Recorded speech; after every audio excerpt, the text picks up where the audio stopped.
में गुज़िरियल ॾींहुं पवंदड़ तेज़ बरसात खां पोइ मोरो दादू पुल ते एंजॉय करण लाइ आयल ॿ गभरू नौजवान अज़हर मंगी ऐं राजा शाह दरिया में विंझण दौरान ॿुॾी विया आहिनि, जिन जा लाश 38 कलाक गुज़रण बावजूद न मिली सघिया आहिनि। उन हवाले सां वधीक तफ़सील ॾिसूं था मोरो मां सोच टीवी न्यूज़ जे रिपोर्टर परवेज़ अली चांडियो जी हिन रिपोर्ट में। जी बिल्कुल, पाण इन वक्त मौजूद आहियूं मोरो दादू पुल ते।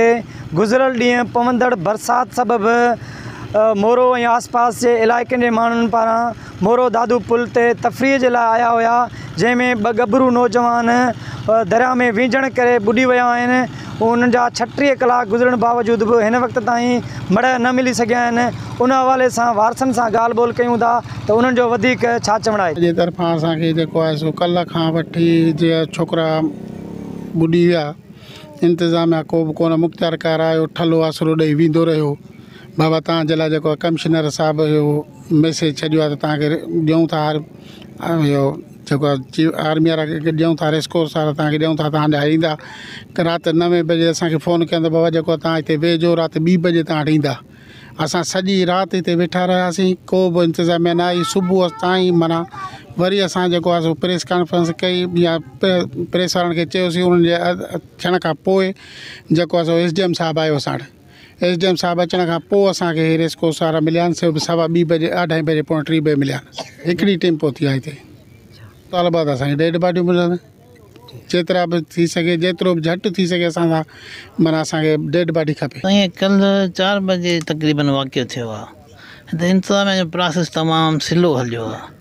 नेवी 24 कलाकनि खां पोइ आई आहे, यानी 22-23 कलाकनि खां पोइ पुॼी आहे। DC साहिब खे पाण खे अचिणो हो, हिते अचे हा त मॉनिटर करे हा। असांजो इहो ई आहे त बाबा असांजी UC जा आहिनि, असांजा पाड़े जा आहिनि साईं वारा, ॿुधो न। त हाणे मक़सदु आहे त इंतिज़ामिया थोरो एफर्ट तेज़ करे पंहिंजा। नेवी जी हिकिड़ी टीम पुॼी आहे, हिकिड़ी बोट आई आहे। कुझु सोर्सिस वधाइनि त जीअं जल्दी रिकवरी थी सघे। कल्ह खां ई वाक़ियो थियल आहे, 48 कलाक थी विया आहिनि। 48 कलाक दौरान का बि हुकूमती धुर जे तरफ़ां सरकारी तौर ते त घटि में घटि हिननि मदद थियणु खपंदी न। हींअर घटि में घटि मेडिकल जी टीम अचणु खपंदी, एम्बुलेंसूं अचणु खपंदियूं, DC साहिबु पाण अची वञे हा बहितर। हुनखां अलावा हिते वॾा अहकामात बंदोबस्तु थियणु खपे हा। पर हिकिड़ी बोट छा ॻोल्हे सघंदी? 48 कलाकनि खां पोइ हिकिड़ी बोट आई आहे, उहो त कुझु बि कोन थी करे सघे। ऐं असां गुज़ारिश कयूं था, हिते जेको आहे हर ॿिए ॾींहं ते अहिड़े क़िस्म जो वाक़ियो थिए थो। हिते एमरजेंसी बुनियाद ते हिकिड़ो पिकेट क़ाइमु कई वञे, डॉक्टर मौजूदु हुजनि, इंतिज़ामिया हुजे, टोबा हुजनि, जेके घटि में घटि 10 हुजणु खपनि, जेके फुल फोर जेको आहे सो हुते एक्शन में अची वञणु खपनि, त उन्हनि खे कुझु न कुझु थिए। पुलिस जी पिकेट आहे, उनजे हूंदे बि जेको आहे सो मक़ामी तौर ते अलर्ट कोन कयो वियो आहे, पुलिस बेख़बर लॻी पई आहे। त भई अहिड़े क़िस्म जो वाक़ियो थिए थो, या त वरी उते पिकेट लॻाए वञनि। बाक़ी स्नैप चेकिंग करे ॿिए कंहिं धंधे लाइ पुलिस वारा वेठा आहिनि, त उहे कहिड़े कम जा आहिनि? माण्हू ॿुॾनि था पिया, उन्हनि जे लाइ को एक्शन खयो कोन थो वञे। कोई जहांगीर बेस SP बेस आहे हिते, एमरजेंसी बेस ते हूंदो आहे। उते हींअर ताईं इतला कोन पहुतो आहे त को 2 माण्हू कल्ह मुॾा आहिनि। DC बेस ते हींअर ताईं कंहिं बि इतला कोन नोट करायो आहे DC खे त को 2 माण्हू मुॾा आहिनि। भई का बि हिते इंतिज़ामिया कान्हे, का बि सहूलियतकार कान्हे। बल्कि पुल ते असांजा सिंधी ऑफिसर आहिनि जेके ड्यूटियूं कनि पिया, असांजा सिंधी भाइर आहिनि सभई।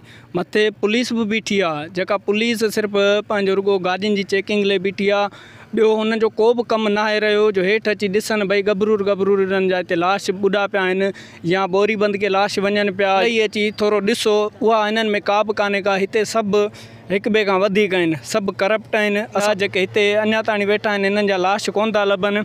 ऐं महिरबानी करे तव्हां अचो, कुझु तव्हां हिननि जी मदद कयो, ऐं बल्कि टोबा हुननि खे घुराइजो। हितां जा जेके टोबा आहिनि असां उन्हनि खे बि चऊं था। कैमरामैन शाहिद अली चांडियो सां गॾु परवेज़ अली चांडियो, सोच TV न्यूज़ मोरो।